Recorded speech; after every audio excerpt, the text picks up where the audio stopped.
Fordelen for danske risk managers, som er medlem af DARIM og været medlem af FERMA, er, at FERMA tager sig af mange forskellige europæiske love og regulativer og taler vores sag inden for det europæiske fællesskab.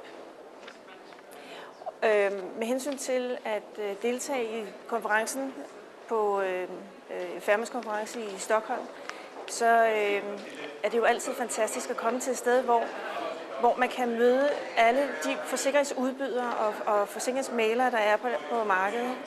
Det er jo en stor mulighed for at kunne tale med så mange forskellige udbydere som muligt, som man ikke havde muligheden for sådan bare lige at komme til at tale med normalt. Derudover så er der også netværket både i den internationale del af det, men også i den danske del. Og vi er traditionelt så er danskerne rigtig, rigtig gode til at deltage på de her konferencer.